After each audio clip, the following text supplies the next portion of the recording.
کلا هممون میدونیم که شروع حرکت بالاخره از یک حرکتی که شروع میشه، داری که سفر رو با هم قلمون شروع میشه میاد بالا. اگر بخواد روند صعودی بشه باید این سقف رو بزنه.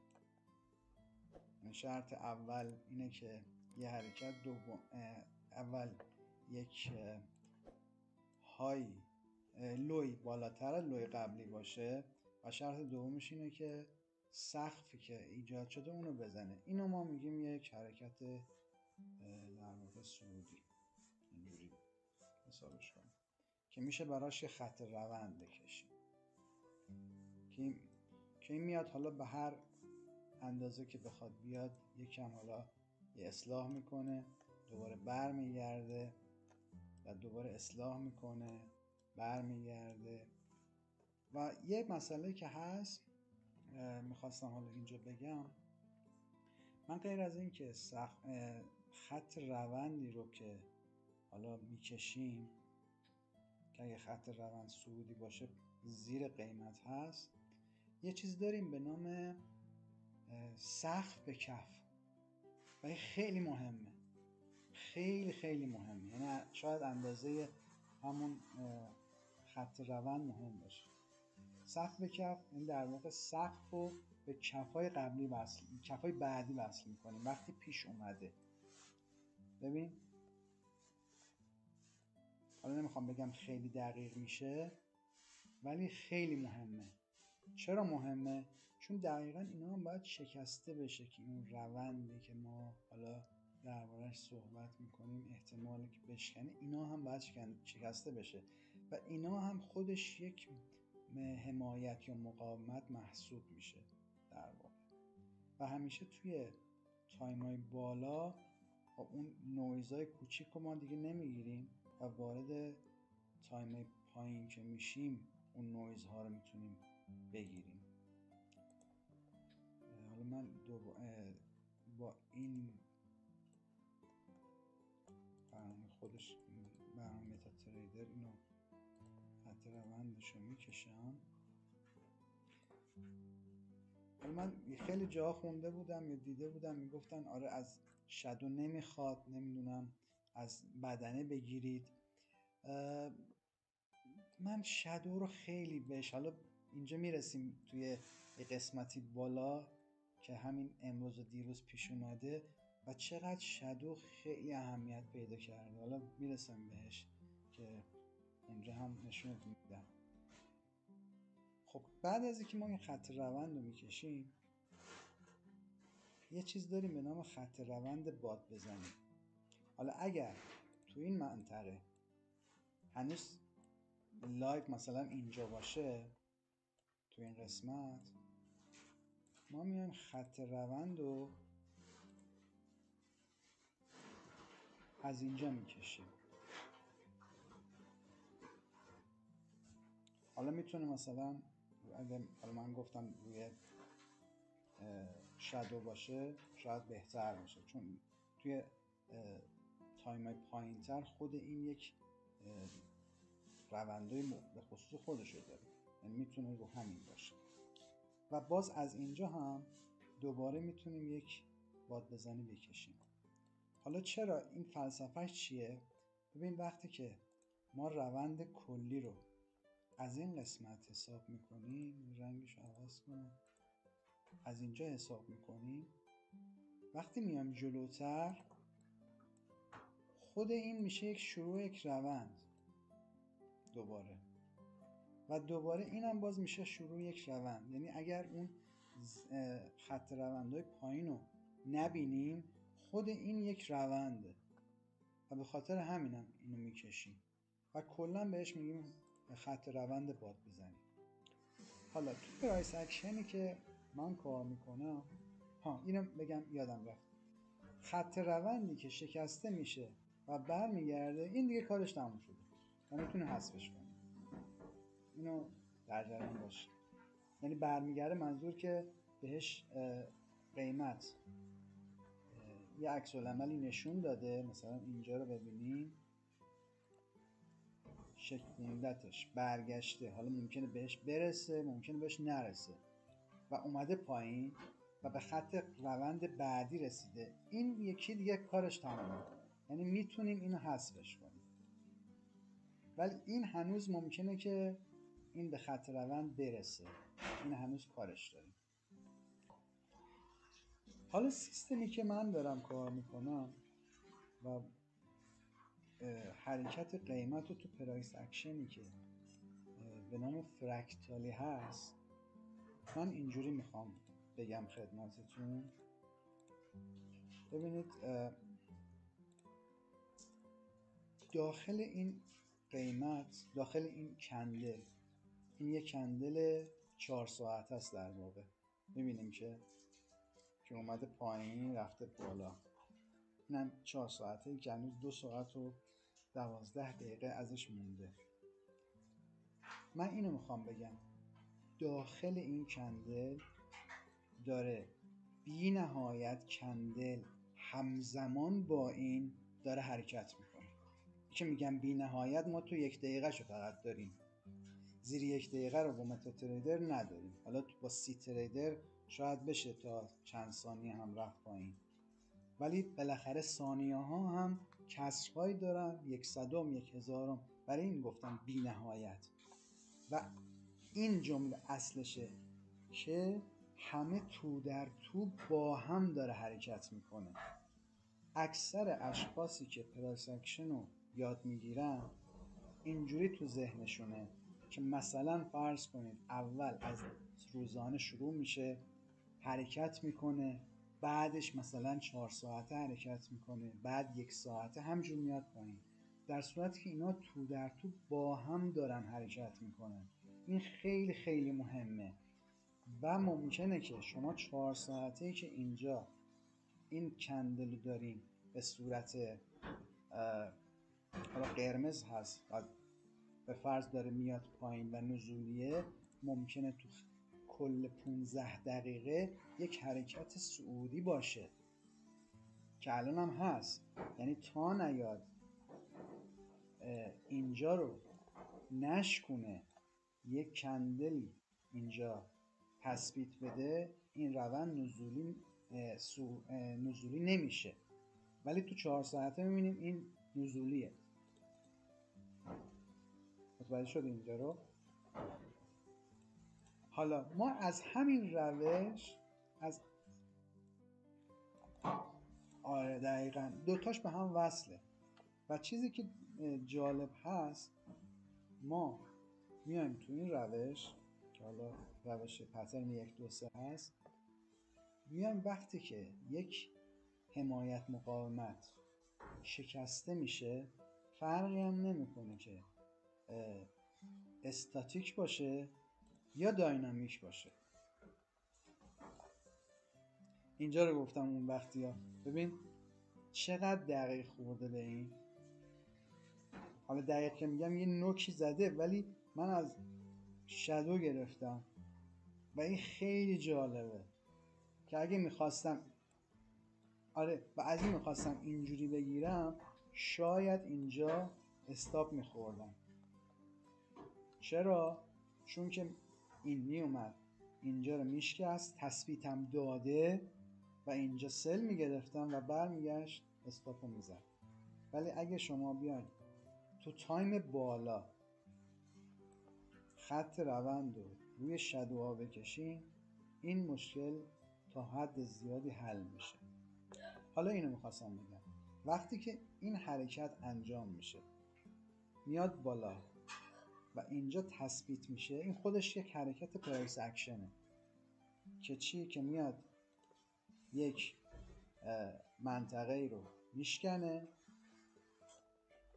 دوباره برمیگرده روی همین منطقه و احتمال زیاد میخواد برگرده بالا. این میشه 1 2 3. یعنی چی؟ یعنی حرکت اول اگه اینجا رو 1 در نظر بگیریم،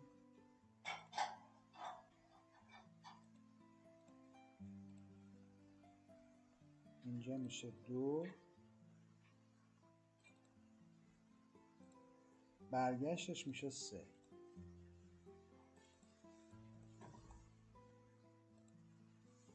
ببین یک جمله میگم، اینو حالا سوال داشتی بگو. کل بازار همش رو این حرکات 1 2 3. یعنی اصلا این پرایس این پترن سیستم نیست، خود بازاره.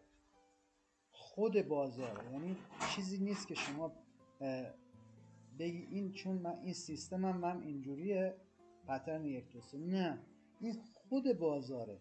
1 2 3 برمیگرده پایین، 1 2 3 برمیگرده پایین، 1 2 3. اون فرکتالی که گفتم، اون تو در تو بودن مارکته که من گفتم خدمتتون، اینجا میتونید مشخصش کنید. وقتی 1 2 2 تشکیل میشه و منتظریم که 2 به 3 تشکیل میشه، تو تایم بالا که من خودم 15 دقیقه کار میکنم، میام این 2 تا 3 رو یک خط میندازم، میرم تایم 1 دقیقه. اگه اینو دقیق بکشم، اینجا 2 بود دیگه. این 2 تا 3 خود این 1 2 3 تشکیل میده. یعنی میاد اینجا، این میشه 1، اینجا این میشه 2 و برمیگرده و اینجا میشه 3. و چون شما در تایم 15 دقیقه که تایم بالا باشه یک حرکت صعودی رو داشتید، در واقع شما در تایم 1 دقیقه ورود نمی کنید، در همون تایم 15 دقیقه دارید ورود می کنید.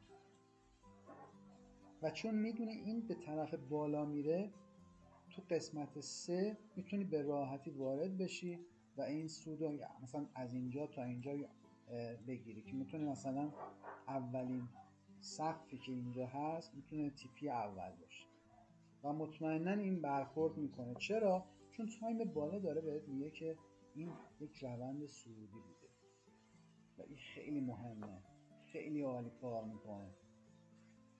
اگه شادوها اذیت نکنه، مخصوصا طلا، احتمال استاپ خوردن خیلی کم میشه، خیلی خیلی کم. اگر میگم شادوها یا تو در طول خبر به مشکلی پیش نیاد، هر موقع شما اینو رو پاک کنم اول یک روند صعودی داشتیم، من تو این قسمت میگم. ببین اگر ما خط یعنی روند رو تو این قسمت شروع روند رو داشته باشیم، من خودم هنوزم که هنوزه اینا رو میکشم. یعنی من میام از تایم 1 ساعت مثلا میام یک روندی رو شروع میکنه، از اینجا مثلا این روند از اینجا شروع شده. یعنی میگم چی؟ میگم اینجا تناسبه. اگه بیام تو 4 ساعت، تناسب از اینجا شروع میشه در واقع، یا از اینجا شروع میشه. ولی میام مثلا تو تایم 1 ساعت تناسبم از اینجا میگیرم، کاری به قبلش ندارم چون اینجا دیگه شکوندتش. میاد یه خط عمودی میکشم، شروع میکنم از اینجا، یک خط روند میکشم. خط روند چیه؟ خیلی‌ها که مخالف خط روندن، خیلی برام جالبه. خط روند فقط به شما یادآوری میکنه که اگر مثلا خط روند نزولیه، حواست باشه زیر این خط روند بهتر سل بگیری. همین. من اینجا شروع میکنه این حرکت رو انجام بدم. حالا یه مسئله که الان من بیرون بودم، نیم ساعت پیش اومدم پای چارت قبل از که با شما صحبت کنم.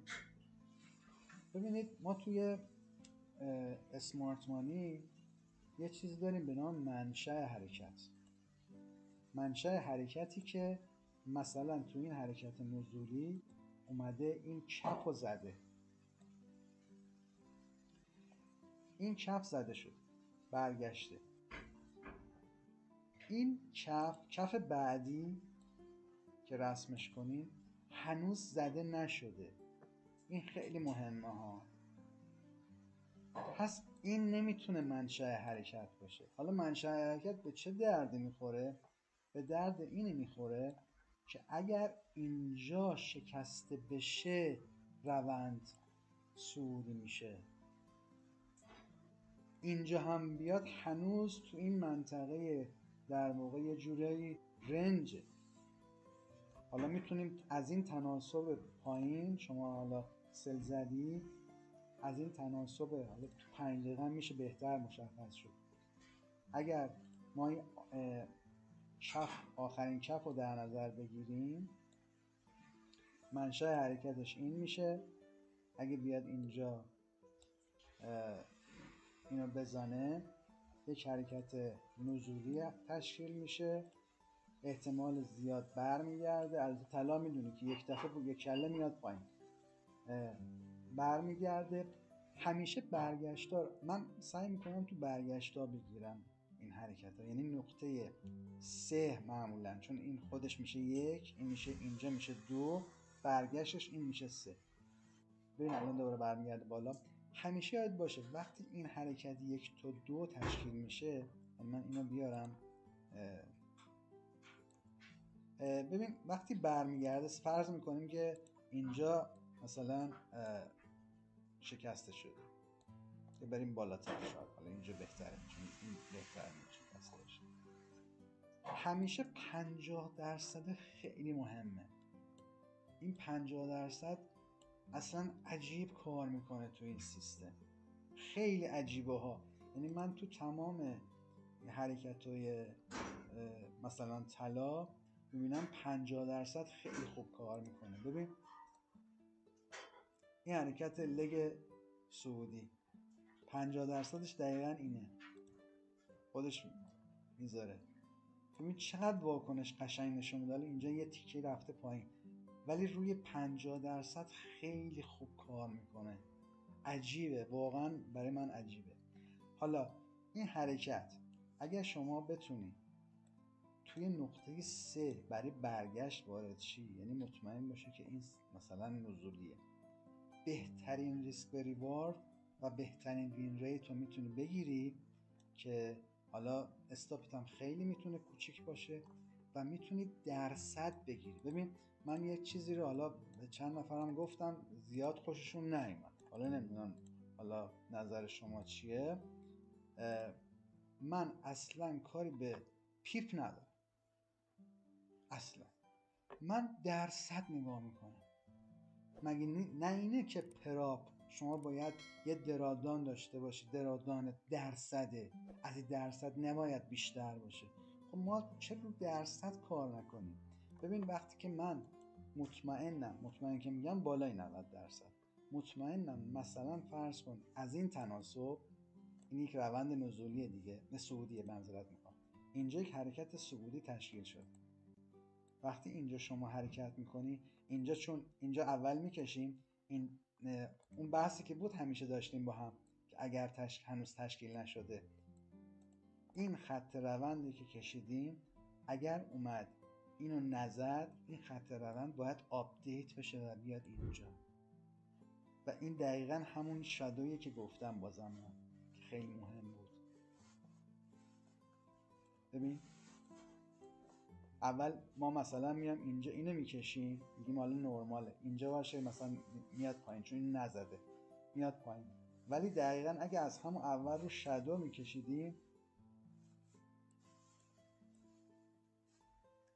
میومد اینجا.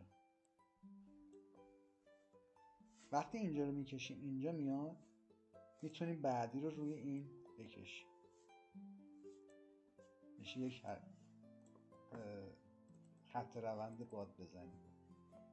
و چون این آخرین کفه میتونیم یک منطقه براش بذاریم. ببین اینجا شده 1 2 3 دوباره.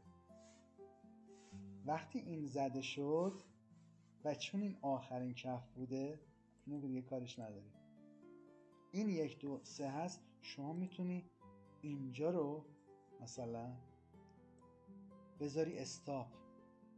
تیپی کجا؟ تیپی میتونه اینجا باشه. ببین همش 1 2 3. ببین چقدر قشنگ داره 1 2 3 تشکیل میده. ببینید وقتی این 1 2 3 تشکیل میشه، شما مثلا الان 1/100 مثلا وارد شده اینجا، چقدر طول میکشه تا 1% 2% بگیرید؟ ممکنه طول بکشه دیگه، مثلا تا بیاد اینجا مثلا 2% 3%، یعنی هی باید منتظر باشید. من میام چه کار میکنم؟ من میام همین قسمت رو، فقط همین قسمت نهایت تا اینجا 3% رو میگیرم میام بیرون، خداحافظ. دیگه منتظر نمیشم که این بیاد اینجا، میخواد بیاد بشکنه، اصلا بیاد مانیتور رو بشکنه بیاد پایین.